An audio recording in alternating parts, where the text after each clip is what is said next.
Hello and welcome back to another update as we cover the latest developments throughout the front line in the Russo-Ukrainian war.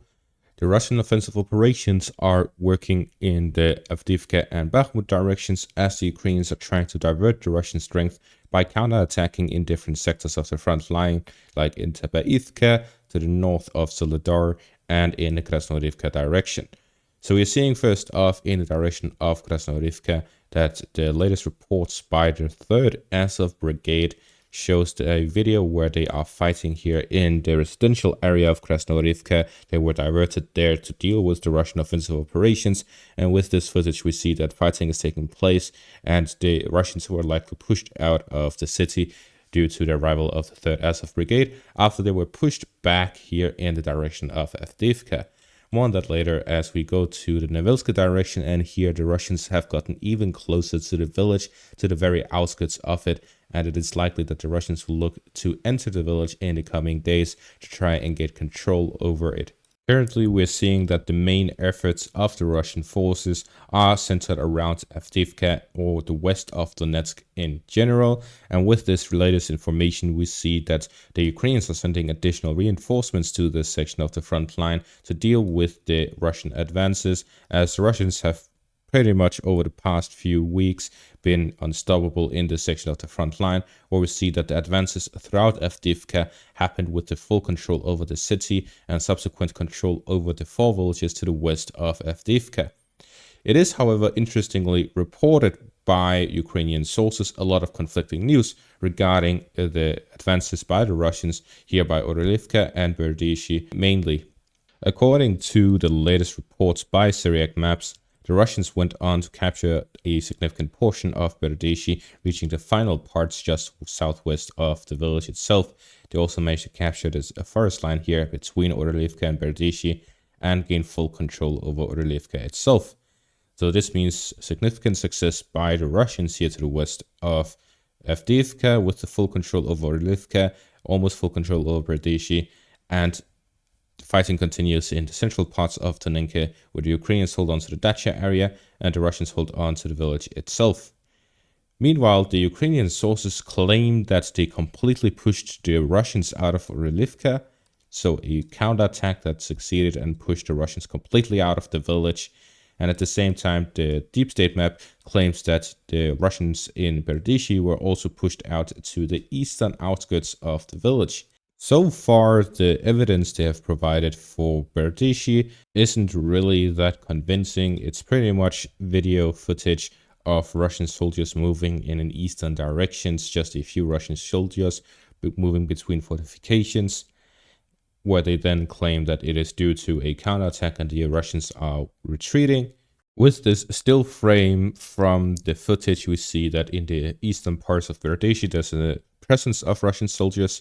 and they're just walking. That's all the information we get from Deep State Map, yet they claim it is as a result of a counterattack and the Russians were pushed to the eastern outskirts. Meanwhile, it is reported by Syriac Maps that there was this advance just a few hours prior. So this raises the question as to who is right, and I am relying on Syriac Maps more than I do on Deep State Map, because Deep State Map is biased and Syriac Maps is not. At the same time, this combined with the reports of Avdiivka being completely abandoned by the Russians after the Ukrainian counterattack doesn't really make much sense, considering the density of the fire from the Russian side on Ukrainian positions, which would make it very difficult for the Ukrainians to hold their positions, much less counterattack and recapture the village. This would only happen in a scenario where the Ukrainians launched a massive attack with additional forces reinforcements, and that would be very risky and would take a lot of casualties from the density of the Russian fire. So it is unlikely that it happened, and it is likely some psyop to confuse everyone involved in this war. Ukraine would have an interest in claiming something happened to improve the morale of the Ukrainian forces. Right now, it is very low due to the constant withdrawal and the constant capture of villages by the Russians here to the west of Avdiivka after the fall of Avdiivka, and therefore they would want to regain some confidence, regain some morale for the Ukrainians to try and hold their positions. But then again, you go over the line when you claim something happened when it didn't happen. Usually these operations are focused around taking something that did happen and putting in a perspective where it is good for you. Like the Russians may have captured Avdiivka, but they took heavy casualties doing so.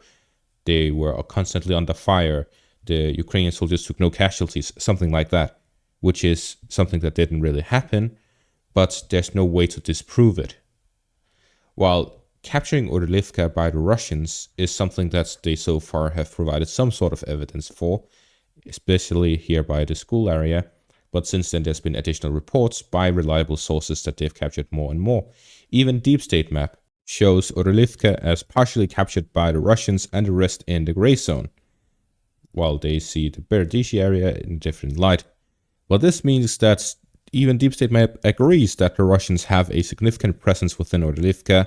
and Syriac Maps has just gone a step further and said they have full control over the village. But in the end, time will tell. If we see operations in Semenivka, here to the west of Avdiivka in the next coming days, then we know for sure that the Russians have control over Avdiivka, and it's the same with the northern parts by Berdishi. If we soon see the Russians with the Abrams, which was destroyed on the eastern parts of Berdishi, with the geolocated footage, we see that the Russians reached the area and where the area specifically is.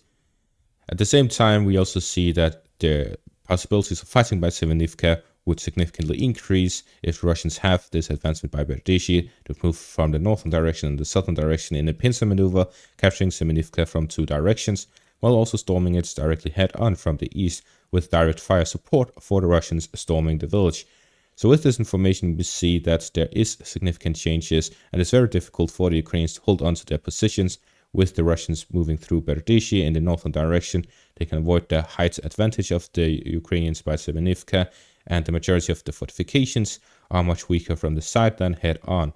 This would leave Umanske in and of itself by itself here to the west, where the Russians would look to attack from the northern direction towards Netailove, through Pervomaiske, and from the southern direction through Nevelske, capturing these villages by the river lines and by the reservoirs and lakes here to the west of Avdiivka,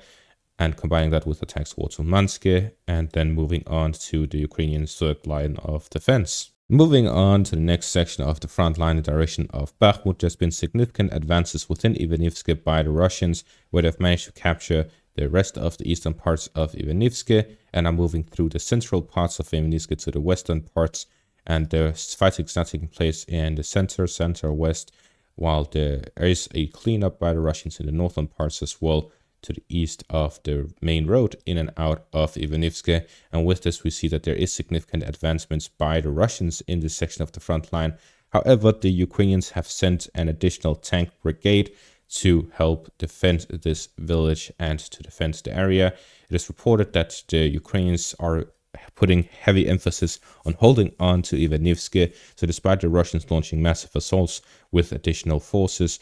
strong forces, elite forces that are the 217th Airborne Regiment from the 98th Airborne Division, who were fighting to repel the Ukrainian summer offensive, are now fighting in Ivanivske, trying to capture the village. And with these developments, we see that the Russian and Ukrainian elite forces are clashing within the village, and so far the Russians are pushing the Ukrainians back, which indicates that they have the upper hand right now with the significant artillery and air support that the Russians have available compared to the Ukrainians. With these developments, we see that the Russians are getting closer and closer to reaching the canal line. With the capture of Ivanivske, the Russians would be very close to the canal and would likely launch operations to capture Klishivka here to the south of Bakhmut and gain full control over the southern flank of Bakhmut, moving on to Bogdanivka and Kalininya here to the north, before moving on to Chasiv Yar in the west. So there is significant developments here by Ivanivske, and the Ukrainians are putting all their efforts to stop the Russian advancements.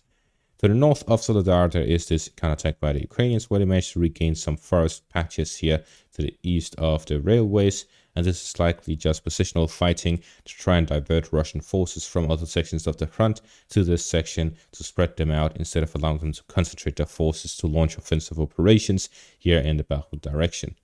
Further north in the direction of Avdiivka, there's also been this advancement by the Ukrainians, where they managed to regain control over the heights and forest lines to the west of Avdiivka, regaining control over the fortifications, allowing them to gain better positions by Avdiivka, and the Russians will likely be pushed back from the village if this trend continues.